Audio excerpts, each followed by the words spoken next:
వ్యవసాయాన్ని పండుగ చేయటమే కాంగ్రెస్ విధానమని రైతులకు ఒకేసారి 2 లక్షల రుణాలు మాఫీ చేస్తామని ముఖ్యమంత్రి రేవంత్ రెడ్డి తెలిపారు. కాంగ్రెస్ పార్టీ సోనియా గాంధీ ఏదైనా మాట చెబితే అది శిలాశాసనమని అన్నారాయన. 2022 మే 6న వరంగల్ రైతు డిక్లరేషన్ సభలో రాహుల్ గాంధీ రుణమాఫీ హామీ ఇచ్చారని గుర్తు చేశారు.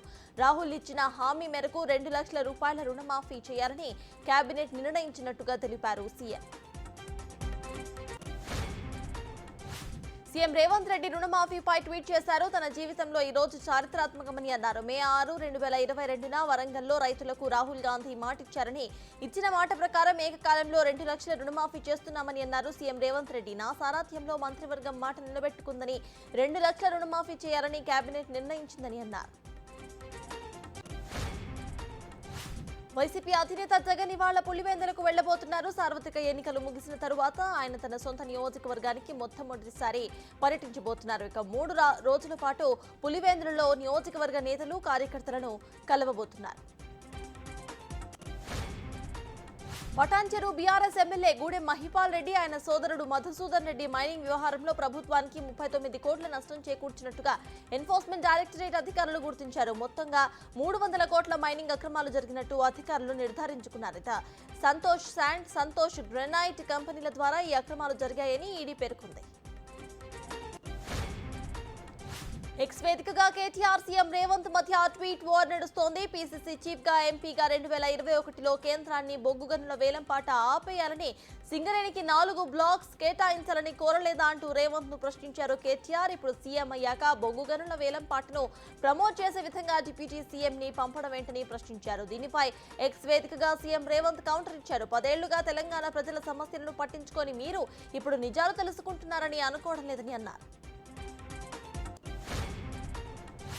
ఏపీ అసెంబ్లీ స్పీకర్ గా అయ్యన్న పాత్రుడు ఏకగ్రీవంగా ఎన్నికయ్యారు. నిర్దిష్ట సమయంలోగా ఒకటే నామినేషన్ రావడంతో ఆయన్ను ఏకగ్రీవం అయినట్టుగా అధికారులు ప్రకటించారు. 1983లో తొలిసారి అసెంబ్లీకి ఎన్నికైన ఆయన ఇప్పటికీ 7 సార్లు గెలిచారు. ఒకసారి అనకాపల్లి ఎంపీగా పనిచేశారు. మంత్రిగా పలు శాఖల్లో బాధ్యతలు నిర్వర్తించారు అయ్యన్న పాత్రుడు.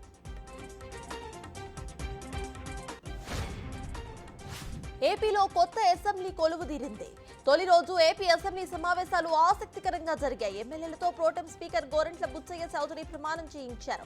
3 మినహా మిగిలిన వారంతా కూడా ఎమ్మెల్యేలుగా ప్రమాణం చేశారు. 2.5 ఏళ్ల తర్వాత చంద్రబాబు అసెంబ్లీలో అడుగుపెట్టారు.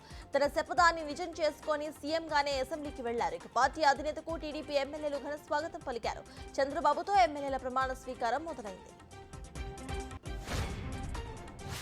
సీనియర్ నాయకులతో కలిసి చర్చించి బీజేపీ తెలంగాణ అధ్యక్షుడిని నియమించాలని గోషామహల్ ఎమ్మెల్యే రాజా సింగ్ కోరారు. బీజేపీ తెలంగాణకు కొత్త అధ్యక్షుడిని నియమిస్తారనే వార్తలు వస్తున్న వేళ ఆయన ఈ వ్యాఖ్యలు చేశారు. తెలంగాణ ప్రజలు బీఆర్ఎస్, కాంగ్రెస్ 2 పార్టీల పాలనను చూశారని, రాబోయేది బీజేపీ ప్రభుత్వమే అని అన్నారు ఆయన. దేశం పట్ల, ధర్మం పట్ల విశ్వాసాన్ని ప్రజల్లోకి తీసుకువెళ్లే అగ్రెషన్ ఉన్న వ్యక్తిని అధ్యక్షుడిగా నియమించాలని అధినాయకత్వానికి సూచించారు Raja Singh.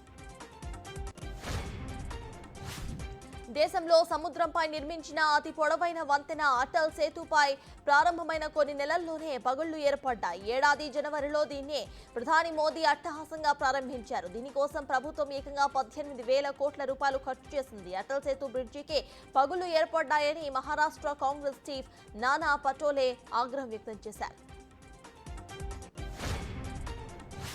T20 world cup లో ఇంగ్లాండ్ పై సౌత్ ఆఫ్రికా ఘన విజయం సాధించింది. ఉత్కంఠ పోరులో సౌత్ ఆఫ్రికా గెలుపొందింది. 7 పరుగుల తేడాతో సౌత్ ఆఫ్రికా విజయం సాధించింది. సూపర్ 8లో వరుసగా 2 మ్యాచ్ల్లో సౌత్ ఆఫ్రికా గెలుపొందింది. తొలుత బ్యాటింగ్ కు దిగిన సౌత్ ఆఫ్రికా నిర్ణీత 20 ఓవర్లలో 6 వికెట్ల నష్టానికి 163 పరుగులు చేసింది. అనంతరం ఛేదనకు దిగిన ఇంగ్లాండ్ 6 వికెట్లు కోల్పోయి 156 పరుగులు చేసింది. దీంతో 7 పరుగుల తేడాతో సౌత్ ఆఫ్రికా విజయం సాధించింది.